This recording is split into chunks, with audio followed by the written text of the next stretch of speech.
اعوذ باللہ من الشیطان الرجیم بسم اللہ الرحمن الرحیم رب اشرح لی صدری ویسر لی امری واحلل عقدۃ من لسانی یفقہوا قولی اللہم صلی علی محمد۔ رمضان کی فضیلت۔ رمضان بڑی برکتوں والا اور بڑی فضیلتوں والا مہینہ ہے۔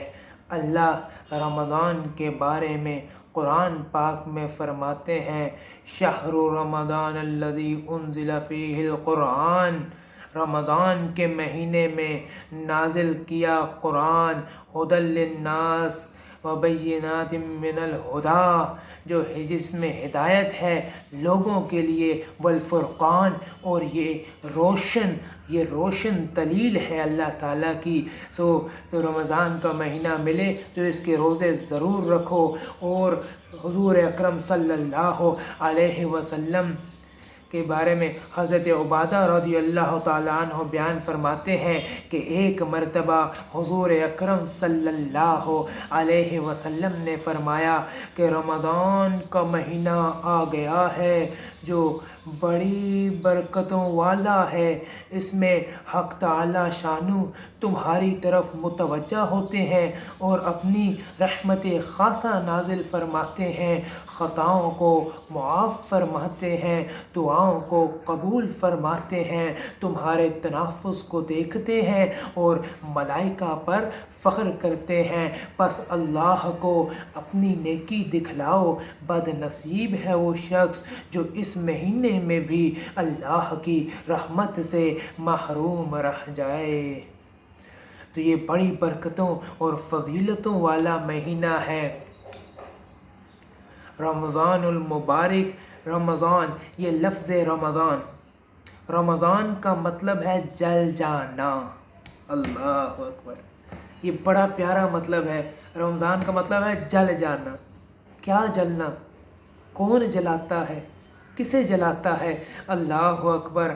اللہ تعالیٰ جب رمضان کا پہلا روزہ انسان رکھتا ہے تو اللہ اکبر، اس کی جب گرمی کی تپش اور وہ گرمی زیادہ ہوتی ہے، جو روزہ رکھتا ہے انسان، افطار کے وقت حلق سوکھا ہوا ہوتا ہے اور بالکل سانس نہیں آ رہا ہوتا اور تپش ہوتی ہے، اس وقت اللہ اکبر، اللہ اس انسان کے پچھلے سارے گناہ، جو ایک سال کے جو گناہ ہیں وہ اٹھاتے ہیں اور اس گرمی کی شدت میں ڈال کر راکھ کر دیتے ہیں، اور پھر جب انسان اگلا روزہ رکھتا ہے تو اللہ اس روزے میں بھی اس کے پچھلے گناہ اٹھاتے ہیں اور اس تپش کے اندر ڈالتے ہیں ایک سال کے گناہ، اور اسے بھی اللہ جلا کر راکھ کر دیتے ہیں، اور پھر تیسرا روزہ ایک اور سال کے گناہ اللہ اٹھاتے ہیں، اس کی گرمی اور تپش کے اندر اللہ وہ گناہ بھی ڈال دیتے ہیں اور وہ راکھ ہو کر جل جاتے ہیں۔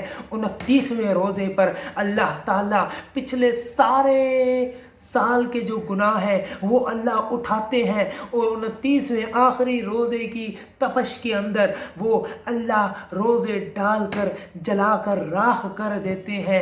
اتنی برکتوں والا مہینہ ہے کہ انسان اس مہینوں میں توبہ کر لے اور اچھے اعمال کرے اور گناہوں سے رکے تو انسان بالکل صاف ستھرا ہو جاتا ہے۔ حضور اکرم صلی اللہ علیہ وآلہ وسلم نے فرمایا کہ روزہ انسان کی ڈھال ہے اور یہ جہنم کی آگ سے بچانے والا ہے۔ اللہ اکبر۔ اس میں تراویحیں ضرور پڑھی جائیں اور صبح کے روزے رکھے جائیں۔ حضور اکرم صلی اللہ علیہ وآلہ وسلم نے فرمایا کہ روزے دار کے لیے 2 خوشیاں ہیں، ایک افطار کے وقت کہ جب اسے پیاس لگ رہی ہوتی ہے اور گرمی کی شدت ہوتی ہے تو پھر وہ جب روزہ افطار کرتا ہے، ٹھنڈا شربت پیتا ہے تو اس کے بدن کے اندر ایک خوشی جاگتی ہے۔ ایک خوشی یہ ہے، اور دوسری خوشی یہ ہے کہ روزے دار کو اس کے روزوں کے طفیل اللہ اسے اپنا دیدار نصیب فرمائے گا۔ یہ روزے دار کے لیے 2 خوشیاں ہیں، ایک افطار کے وقت اور ایک آخرت میں جب اللہ روزے دار کو روزے کے طفیل اپنا دیدار نصیب فرمائے گا۔ اللہ اکبر۔ اس کے علاوہ رمضان کی اللہ تعالیٰ کا عرش، رمضان میں اللہ کا عرش پہلے آسمان پر آ جاتا ہے اور اللہ کی رحمت پکارتی ہے کہ آ جاؤ آ جاؤ، اللہ کی رحمت تمہارے انتظار میں ہے، آ جاؤ اللہ کی رحمت کی طرف آ جاؤ۔ فرشتہ صبح اور شام میں فرشتہ پکارتا ہے کہ نیکی کرنے والوں آگے بڑھو اور برائی کرنے والوں رک جاؤ، آ جاؤ، واپس آ جاؤ، کہاں جا رہے ہو؟ اللہ کی رحمت کی طرف واپس آ جاؤ، اللہ کے کرم اور اللہ کے فضل کی طرف واپس آ جاؤ۔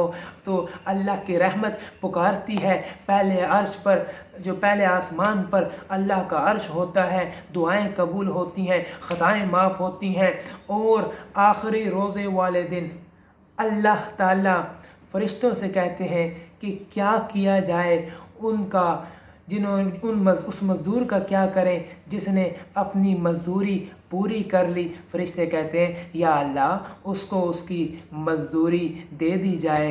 تو پھر اللہ فرماتے ہیں اے فرشتوں گواہ رہنا، میں نے رات کی تراویح اور صبح کے روزے کے صدقے امت محمدیہ کو معاف فرما دیا۔